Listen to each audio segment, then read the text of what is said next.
In a world where the line between reality and fantasy fades away, where silence carries a secret, and every whisper tells a story.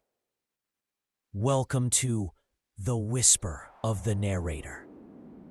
Here, tales are not just told, they are lived.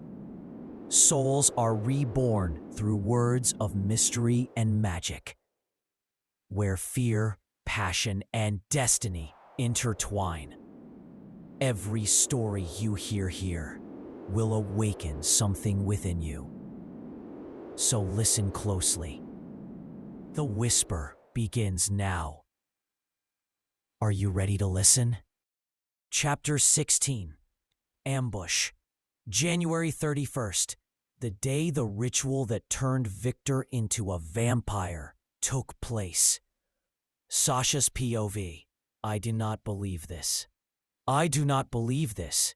It's all Violet's fault, that stupid stalker, I said as I jumped from building to building and held my neck. My breathing was ragged, and my mouth was oozing blood from that newly transformed human. Ah, this blood tastes so good. This blood makes those sack drinks that my family provides taste like nothing. The best blood I've ever tasted, and now it's mine? Is this just mine? I shake my head several times to get that thought out of my head, then stop on top of a building and look up at the cloudy sky. I sigh and say, I can't believe I'm married to a stranger. I mean, Victor is not a complete stranger. Violet has always talked about him to Ruby and me since when we were kids. We always had to listen to Violet talking about her darling. Honestly, when I was a kid, I found this very irritating. But as time went on, I got used to Violet's craziness. I accepted the request to help with the ritual, but I never thought something like this would happen. I said as I crouched down and sat in the building. I mean, who would have thought this would happen? Shouldn't the ritual be individual? Why did this irregularity happen? Because of that now, I'm married, and I don't even know my husband personally. I practically yelled as I held my head in frustration. It's all Violet's fault. Oh, I'm getting annoyed again. Wait! Suddenly, I realize something important. If I don't take my husband's blood, I'll dry up. I'll turn into a dry mummy, and my body will go into hibernation. And that is still a positive result. In the worst case, I'll go crazy from bloodlust. Fuck! I yelled in frustration. How am I supposed to make this work? Hey, Victor, I am your wife. Give me your blood. I spoke like I was acting in a drama, but soon my face turned bright red. No! This is shameful! I never met him in person. I shake my head several times to get that thought out of my head. Anyway, I must go home.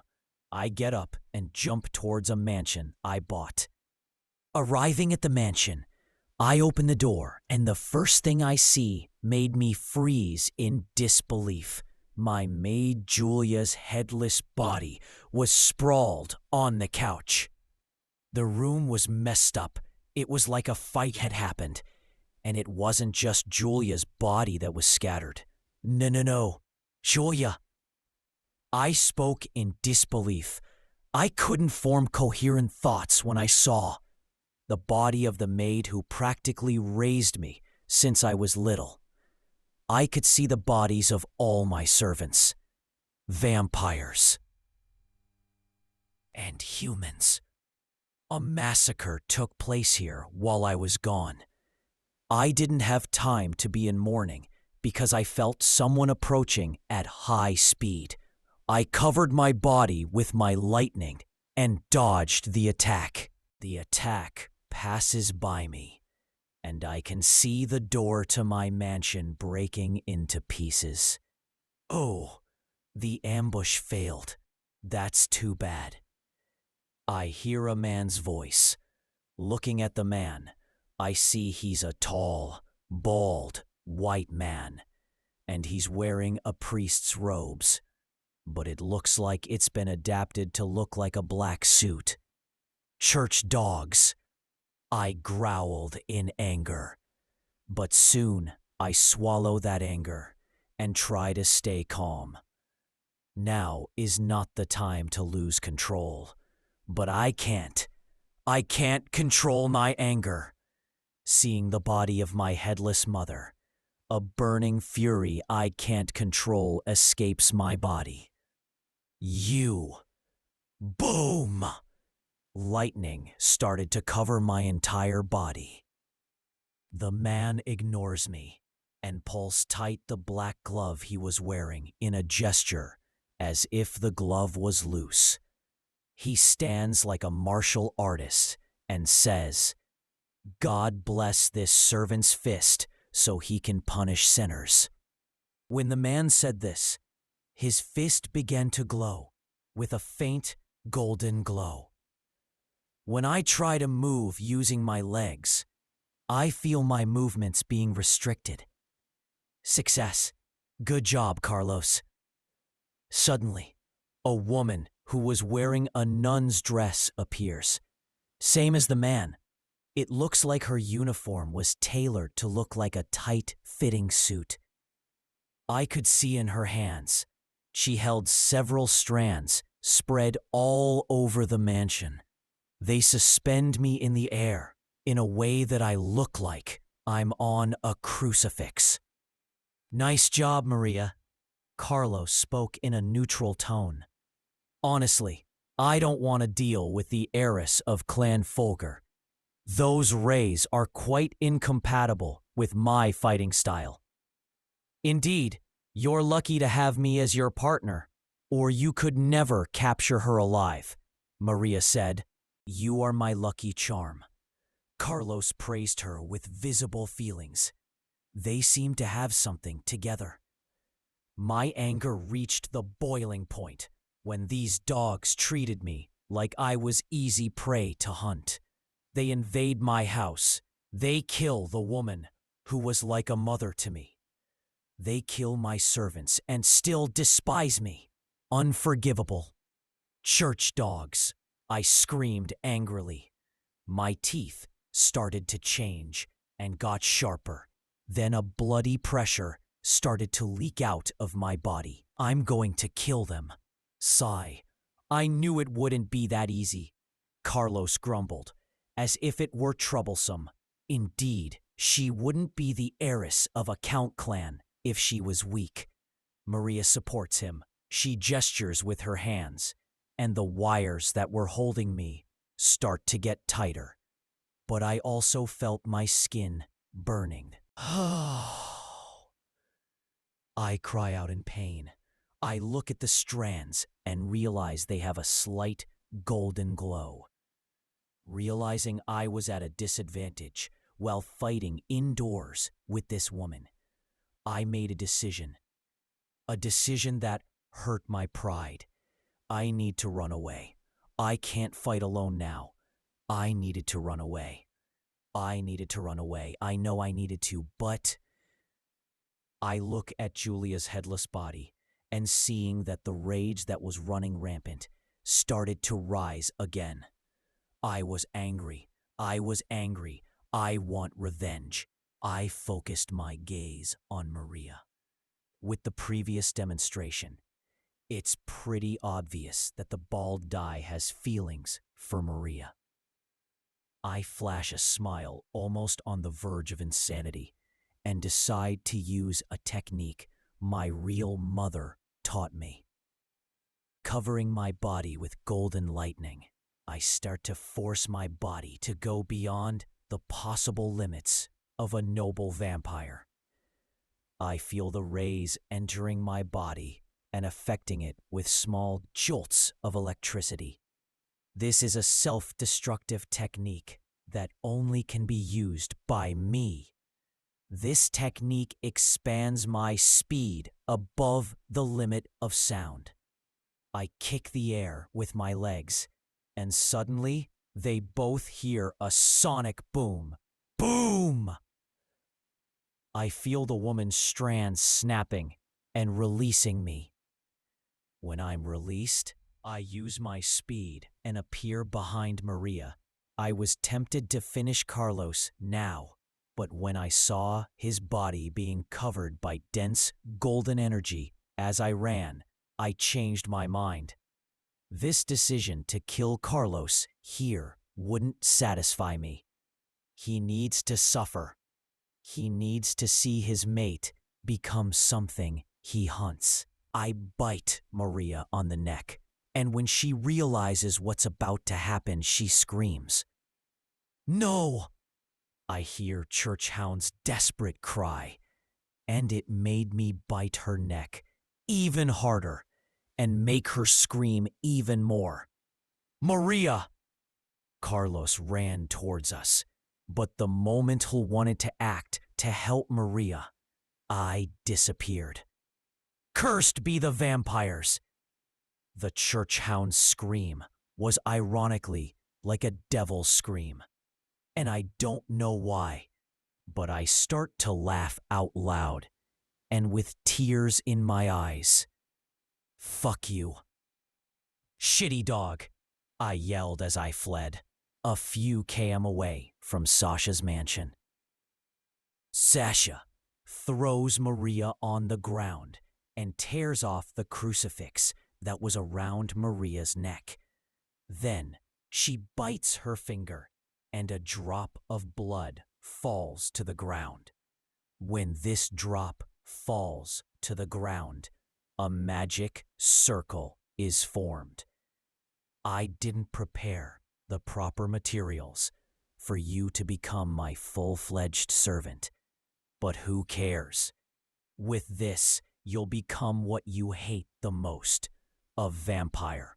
And worse than a normal vampire, you'll become a defective vampire. She spoke with a smile that showed all of her sharp teeth as tiny tears fell from her face. The last vision before Maria fell into unconsciousness was the image of Sasha smiling at her with a crazy smile as tears fell from her face. Kaguya listened to the whole story from Sasha's mouth in silence, from beginning to end. Kaguya's expression didn't change, but Kaguya's indifferent atmosphere suddenly exploded with killing intent when she heard the state of Julia's body. Kaguya looked at Maria, the former vampire slayer, who has now turned into what she swore to kill. Kaguya's expression remained indifferent, but her atmosphere said everything she needed to know. She's furious. Maria, Sasha's new maid, just looked at Kaguya with serious eyes. It was like she wasn't affected by Kaguya's pure intention to kill.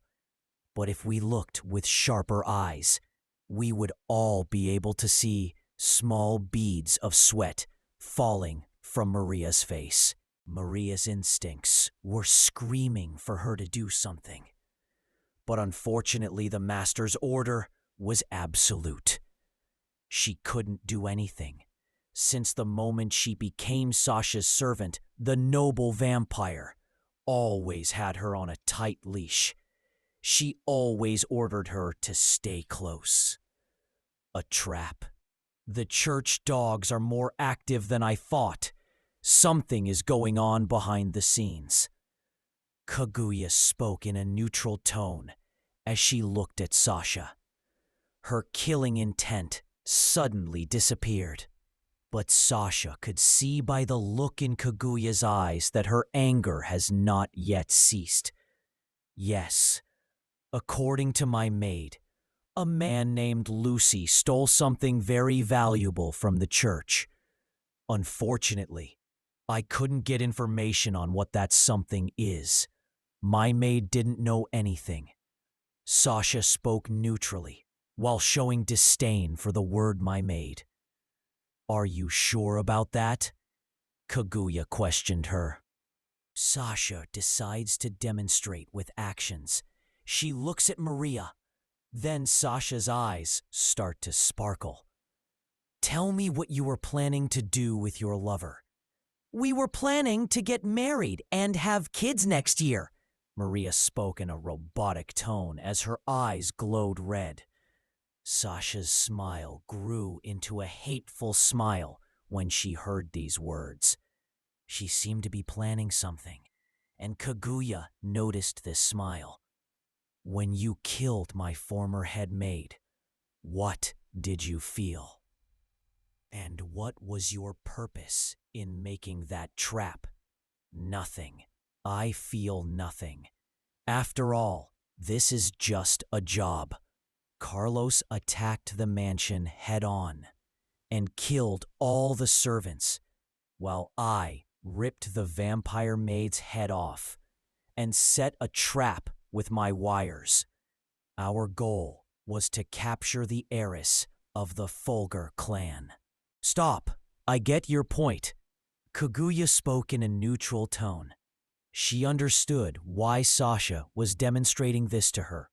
Sasha wanted to tell Kaguya with these actions that the new maid was in her control. Oh, but now it was getting to the good part. Sasha spoke like this was all a big joke. She obviously wasn't right in her head. Continue. Why did you want to capture me? Sasha ordered. The Inquisition received information that the leader of Clan Fulgur lost his position as a vampire count and became an ordinary noble vampire. The Inquisition decided it would be a good opportunity to further weaken this clan by capturing their heiress, who was located in the United States of America. Kaguya opened her eyes wide when she heard what Maria said. Seeing the shocked expression on her always stoic face, Sasha can't help commenting in a broken tone as her eyes constantly change from blood red to green. Yes, funny, right? My parents will lose the Earl title. My mother probably must have done the stupid thing she always does, and in the end, I think she bet our title on some stupid game made by the nobles. And because of that, these idiots here thought it would be a good idea to capture me and use me as a bargaining chip so they can further diminish the strength of my clan. And you know what's funny? Sasha spoke. If these church dogs had been successful, my parents wouldn't care about my existence. They would say I was weak or something and that I should die. A very funny situation, right? The only people who cared about me died because of those idiots who call me daughter. Sasha spoke dismissively. Lady Sasha. Kaguya didn't know what to say. I don't want your pity. Sasha was about to say something, but suddenly she realized that Kaguya was standing beside her while her body was hidden by the darkness. I'm sorry, Lady Sasha. Huh? Sasha just stared into Kaguya's glowing red eyes with a shocked expression. She never thought Kaguya would do that to her. Kaguya slits Sasha's neck, and blood sprays her face. Soon, Sasha falls to the ground as if she were dead. Kaguya disappears again and appears behind Maria, then attacks the maid's ribs with shadowy daggers, after which she slashes Maria's neck. Maria's eyes suddenly lose the glow of life and she falls to the ground. Sigh. It's hard to be a perfect maid, Kaguya sighs as she wipes her face with a handkerchief she took from her pocket, and suddenly her shadows start to grow, and slowly swallow Maria. Then Maria's body disappears into Kaguya's shadows. Kaguya turns her face away and looks at Sasha's body as several thoughts run through her head. And so, the whisper fades, but the story never truly ends. Each tale hides within it a new beginning, perhaps even another life waiting to be told. You've been listening to The Whisper of the Narrator. If this journey touched your soul, don't let it end here. Subscribe, stay, and listen again. For the next whisper will be deeper, darker, and more beautiful.